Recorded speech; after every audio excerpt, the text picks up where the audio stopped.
Hello guys, welcome back to Gospel News, where we give you update on as it take the go. In case you have not followed us on our social media handles, please do that very quickly so you can be getting our update back to back. Let's go straight to the reason.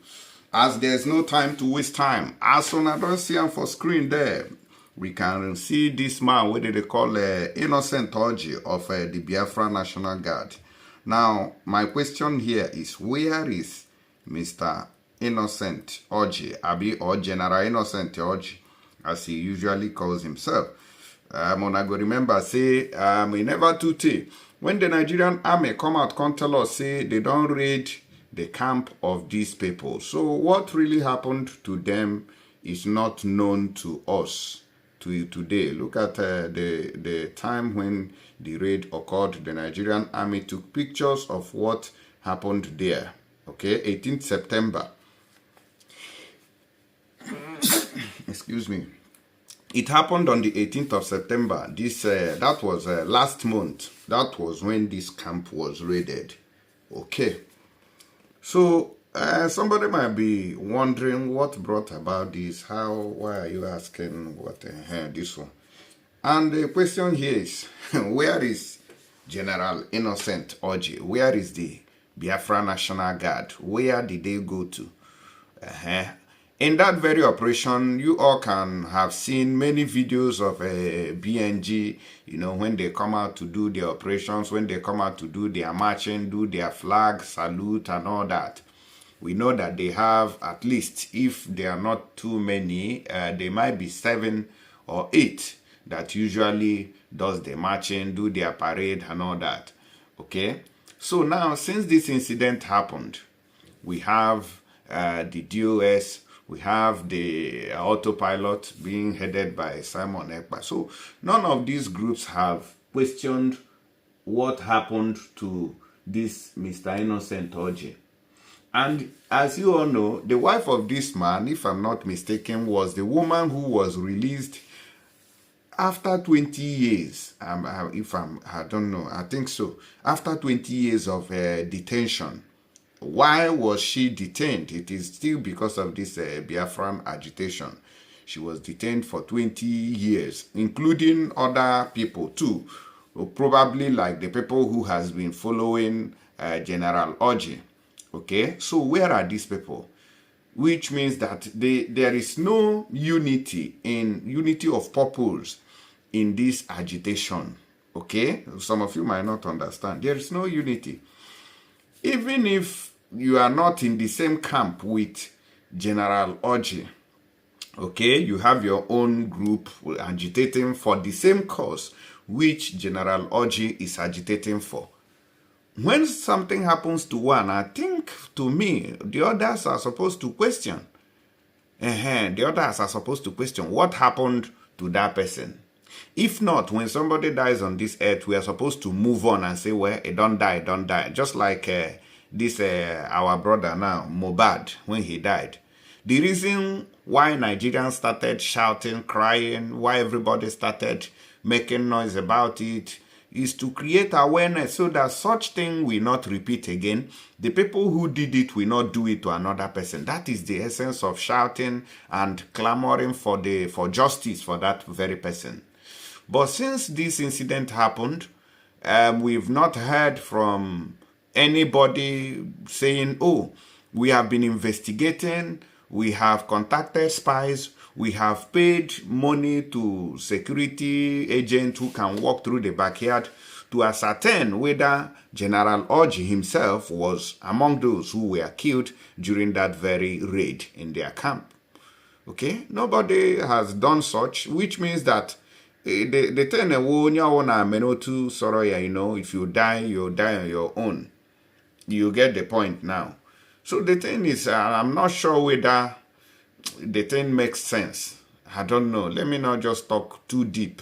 It doesn't really make sense. So where is General Orji is the question. Is he alive? I'm not saying that whether he died or whether they are supposed to, you know, to go and bail him or this or that or but what I'm asking is, what is his current state? Is he dead? Is he alive? You know, despite the numerous groups agitating for this struggle, nobody is asking these questions. Now my question is that how the Biafra is going to be?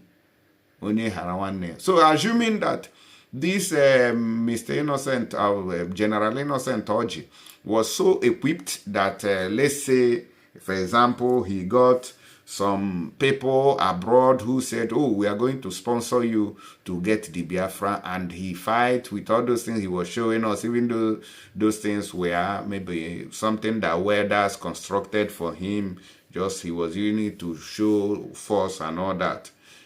Or maybe somebody was still sponsoring him small, and he was using those ones to also show them, to impress them, or to cash out, because I'm just saying, you know, so so it is just everybody doing own. If you die, you die, we move. Why is it that nobody is asking questions? Assuming he brought Biafra at that time, won't people march into it? Will he live in the Biafra land he was talking about alone? No, he will not. If, for example, anybody gets Biafra, if Owazirike had gotten Biafra, he won't stay in it alone. If Mazen Nnamdi Kanu had gotten Biafra, he not go stay inside alone, or people go still follow him. Go they drag him. Let me tell you something. There are people sitting somewhere, waiting. Oh, any day this Biafra comes, you see them put their poster on in the state. They want to become the governor of this region. They want to become the minister for this. You know, but we have not seen them ever in the struggle. That's just the truth of the matter, you see. So I would like to know your opinion on this kind of issue. But let me tell you something now. There is a woman here who said she's Igbo, APC Igbo group. He said that P.Obi has insulted the president, Tinubu, by asking questions that the president shouldn't be questioned on his forged certificate or his identity, that it is an insult to Tinubu. Now let's listen to her. It's past election, and again, that takes me to today. You know, I had already put up my speech, and suddenly I realized, and I watched my own brother that I respect so much, P.Obi, who is also a presidential candidate for Labour Party.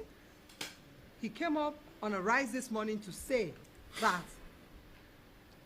our president, a man that is the #1 man of this country, should come out and explain his state.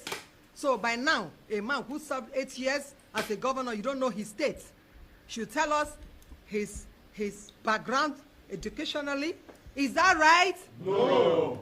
What am I trying to say here? Is an insult to Nigeria as a nation for you to call out our president, who was massively supported and elected and confirmed and validated as the president of the Federal Republic of Nigeria, to come and stand before who?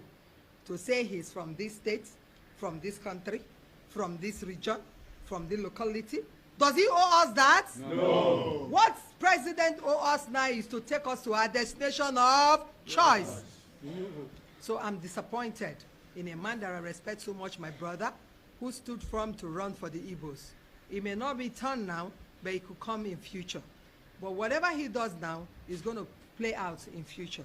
So let us be cautioned, and let all Igbos not be misled by this press interview that our own brother P.Obi granted their rights. Thank you. On this note, I once again call on my darling brothers and sisters, the Igbos from the Eastern region, to please embrace peace and unity. Them. I don't hear him. He said when they embrace peace and unity, you say this country must remain one. Or the Panegu Ndekai. Or the Panegu. As they proceed, they go. May I play on the video where they cause the problem. The people deserve to know with certainty the true identity of their leader. And this overrides whatever rights he may have to personal privacy. In addition, the international community deserves to know the true identity of the person with whom they will engage on Nigeria. having stood for an election of elevated office of the President of the Federal Republic of Nigeria, Chief Bola Tinubu have implicitly undertaken to cede the rights of private citizens in favor of life of open disclosure of his true identity and other circumstances that might be of public interest. His personal integrity demands no less. The legitimacy of the office he currently occupies demands that much and even more.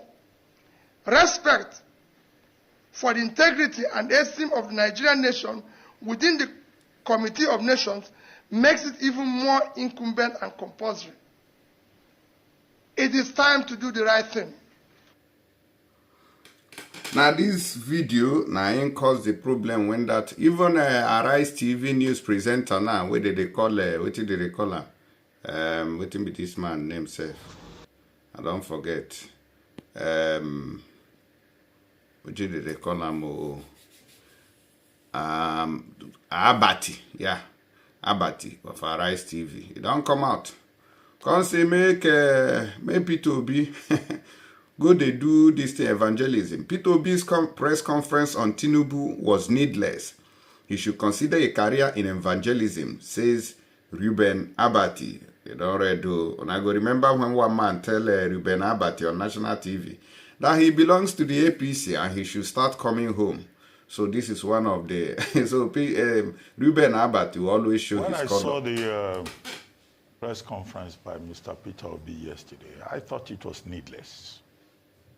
If Mr. P.Obi is considering a career in evangelism, yeah, there are many people who have gone from other careers into evangelism, you know, but within the framework of the electoral process, what he did yesterday was just, in my view, just seeking media attention, looking for publicity. Why do I say so? The electoral process is effectively a process. If you, as a principal member of the process, if you have any grievances, the best place to go to is the court of law, and which is what Àttàck Abubakar has done, the presidential candidate of the PDP, pursuing his matter in the court of law. The last time Waziri Àttàck Abubakar had a press conference, he came out and said he wanted the candidate of the NNPP, Rabiu Kwankwanso, to join him, and also P.Obi of the Labour Party to join him. The Labour Party released a statement and said they were not part of it. Okay, is it that now the Labour Party has changed its mind? The only appropriate forum that Mr. P.Obi can adopt is to go to court, to say he has issues to raise. But to come forward and then be giving a press conference and moralizing, it doesn't quite fall within the framework of the matter before us. But of course, for publicity purposes, for attention-seeking purposes, what he has said has generated attention. And I think that the response that he has received from Felix Moka of the APC is in place. What Felix Moka has said is that the 8.9 million people who voted for Bola Ahmed Tinubu in the election, in the presidential election, they were not groggy when they did. So there's clearly a division on the matter in Nigeria. And the only place you can resolve it is not through propaganda, it's not media attention, it's in the court of law. So Mr. P.Obi must be very clear about the fact that the matter is now before the Supreme Court, and it's only the Supreme Court that can decide on that particular matter. Who will win? All right, so now don't see I will end this update here. I will be waiting for your reaction or your response to these matters. Thank you and God bless you.